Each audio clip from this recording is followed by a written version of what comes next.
बिस्मिल्लाहिर्रहमानिर्रहीम। टेस्टी।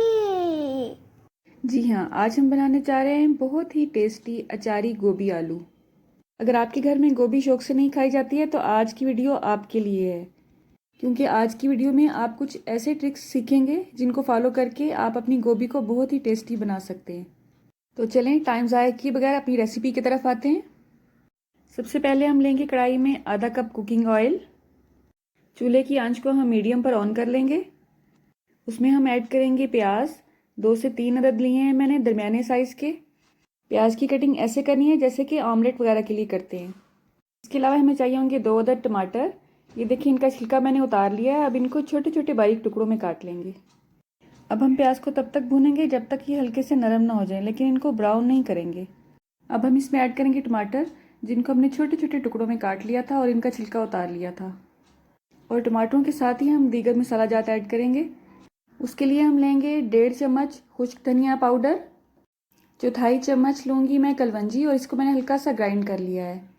1 चम्मच सफ़ेद ज़ीरा, 1 चम्मच नमक लेंगे, आधा चम्मच हल्दी पाउडर, आधा चम्मच मोटी कुटी हुई सुरख मिर्च और 1 चम्मच सुरख मिर्च का पाउडर।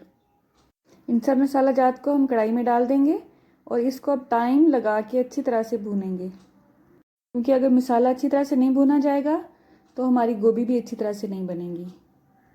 आपने नोट किया होगा कि मैंने इसमें अदरक और लहसुन का पेस्ट नहीं डाला है। गोभी को टेस्टी बनाने की एक छोटी सी टिप ये है कि इसमें आप लहसुन बिल्कुल भी ऐड मत करें। ये बात ठीक है कि लहसुन के बहुत सारे फ़ायदे हैं, लेकिन अगर आप टेस्ट कॉन्शियस हैं तो इसमें लहसुन को अवॉइड करें। ये एक अलग बात है कि अगर आप गोभी बहुत शौक से खाते हैं और हर हाल में उसे खा सकते हैं तो आप इसमें लहसुन डाल सकते हैं। आप देख सकते हैं कि किस तरह मैंने इसको चम्मच हिला हिला के टमाटर को हल्का हल्का सा मैश किया है। इसी तरीके से आप मैश करें। लेकिन अगर आपने टमाटो प्यूरी यूज़ की है तो फिर उसके लिए ये प्रोसेस करने की ज़रूरत नहीं है, आप आराम से भी इसको भून सकते हैं। मसाला अच्छा सा भुन चुका है। अब हम इसमें ऐड करेंगे गोभी। ये तकरीबन आधा किलो गोभी का फूल है और ये देखिए इनको मैंने थोड़े से बड़े टुकड़ों में काटा है।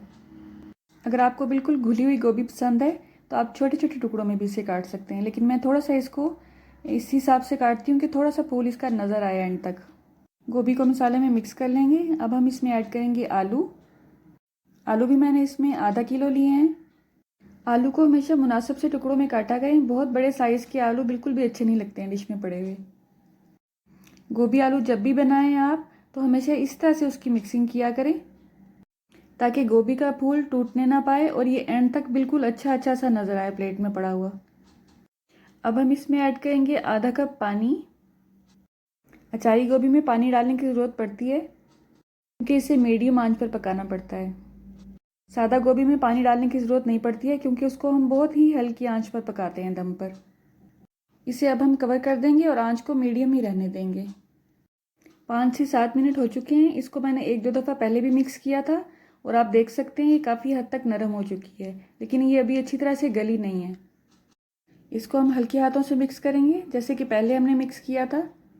और इस वक्त अब हम इसमें अदरक ऐड करेंगे। आपने गौर किया होगा कि हमने पहले इसमें अदरक ऐड नहीं की थी।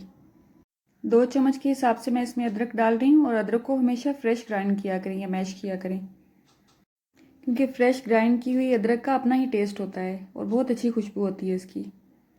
2 से 3 अदद सब्ज़ मिर्चें भी आप इसमें डाल सकते हैं। इनको मैंने 1-2 कट लगा लिए हैं ताकि मिर्चों के जो बीज हैं वो भी सब्ज़ी में हल हो जाएं।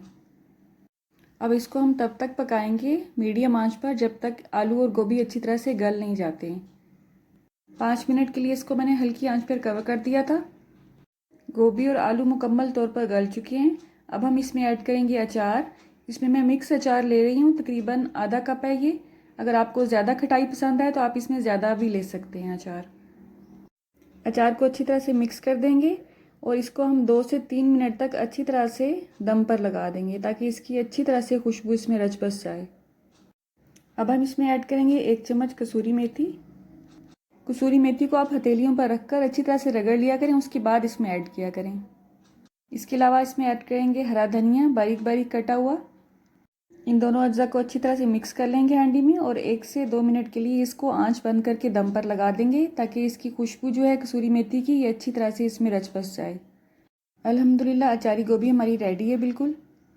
अगर आप बिल्कुल इसी तरह से मेरी रेसिपी फॉलो करते हुए गोभी बनाएंगे तो मुझे यकीन है घर में सब बहुत शौक से इसे खाएंगे। इसमें जो खुश्क धनिया और ज़ीरा हमने ऐड किया था वो बिल्कुल अच्छी तरह से मैश नहीं किया हुआ था, बल्कि मोटा मोटा कूटा हुआ था। आपने भी बिल्कुल ऐसे ही ऐड करना है। अल्लाह हम सब का दस्तरखान सजाए रखे, हम सबको सेहत और ईमान का रिज़्क अता फरमाए। हर तरह की ज़मीनी और आसमानी आफत से हमारे मुल्क को, हमारे घरों को महफूज रखे। अल्लाह हम सबको अपने हिफ्ज़ व अमान में रखे। मेरी नेक्स्ट वीडियो तक अल्लाह हाफिज़।